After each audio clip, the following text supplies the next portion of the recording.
আমি ভাষাহারা। আজকে বহু কষ্টে আমার মেয়েকে নিয়ে আসছি। আচ্ছা। না রাস্তায় কোনো রিক্সা, না সিএনজি, আচ্ছা। না কোনো অটো, কোনো কিছুই পাচ্ছি না। আজকে আপনার গল্পটা বলেন, আপনি কিভাবে আজকে নিয়ে আসছেন মেয়েকে? আমি অনেক কষ্টে আসছি। মেয়েকে নিয়ে বাসা থেকে একটা রিক্সায় উঠলাম। কিছুক্ষণ পরেই 5 মিনিট পরে আমাকে রিক্সা থেকে নামায় দিল। আচ্ছা। যে এত দূরে যাব না।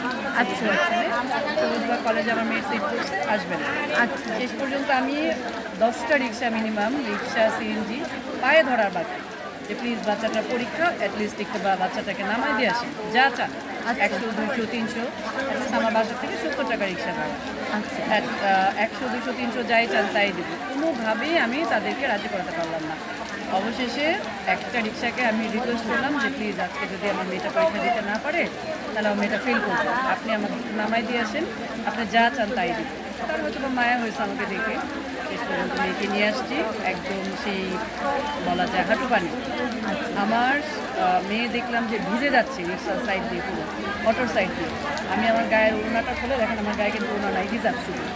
আমার গায়ের ওড়নাটা খুলে আমার মেয়েকে ভালো করে পেঁচাই নিয়েছে যে 3 ঘন্টা ও এক্সাম দিবে, তো ঠান্ডা লেগে যাবে। শেষ পর্যন্ত মেয়ের জন্য ঠান্ডাটা না লাগে সেজন্য ওকে আমার ওড়না খুলে ওকে পেঁচাই নিয়ে আসছি। কোনোরকম নিয়ে এসছি, তারপরে সাইড থেকে আমার মেয়ে অনেকটা ভিজে গেছে। এখন আমি শেষ পর্যন্ত দেখেন ওড়না ছাড়া বসে আসছি একটা হিজাব করে। আজকে বন্ধটা দিলে কি হতো, মিলন স্যারের কি কিছু সমস্যা হয়ে যেত।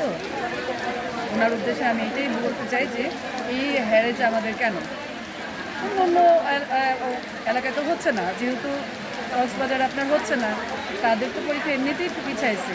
এমন তো না যে আমাদের ঢাকা শহরে পিছাইলে এটার জন্য পরীক্ষার রেজাল্ট পিছাবে, সেটা তো আর না।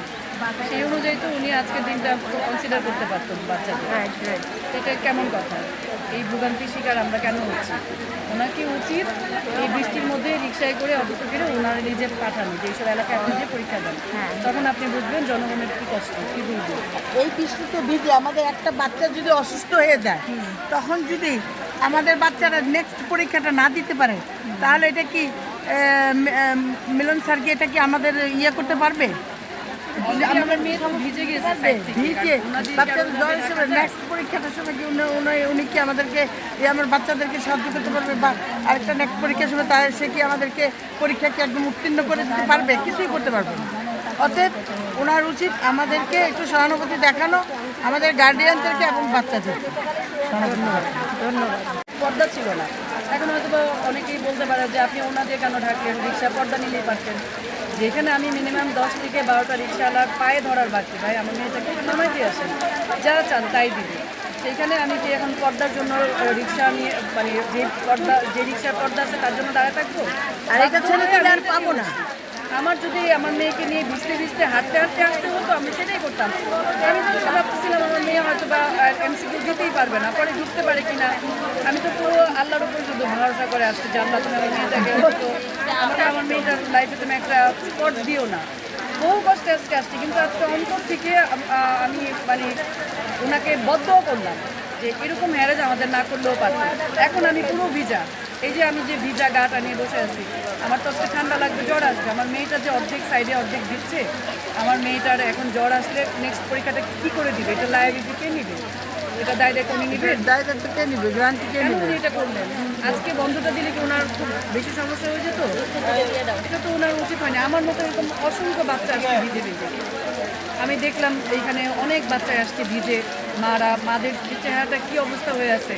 প্রত্যেকটা মা শুধু দোয়া করতে চাল্লাম বাচ্চাটাকে সুস্থ রাখে, সুস্থ রাখে। ওনার উচিত হয়নি। উনি শিক্ষা ব্যবস্থা চেঞ্জ করতে যাচ্ছেন, উনি কি এক লাফে 5 তলে উঠতে পারবেন? উনি আস্তে আস্তে করেন। কষ্ট তো আমাদের হচ্ছে, উনার তো আর হচ্ছে না। এটা তো আর আমরা একা না, এটা তো সারা বাংলাদেশের মানুষদের দেখতে। ফেসবুক কি ওনার নাই? উনি কি ফেসবুকে দেখে না? এই যে মানুষ এত গালাগালি করতেছে ওনাকে, এত বদ্ধ দিতেছে, উনি কি এটা বুঝে না? তারপরে দেখেন এই যে প্রত্যেকটা এলাকায় পানি, মানুষ যে কি কষ্ট করে আসতেছে, যারা রাস্তাঘাট ভাঙা, রাস্তাঘাট কোনো ঠিক ঠিকানা নাই। বিভিন্ন এলাকায়, আমার এলাকাতেই যা রাস্তা ভাঙা, এখন রিক্সাটা যে সাইড হয়ে গাড়ার মধ্যে পড়ে যাবে তার নিশ্চয় দেখতে বলেন।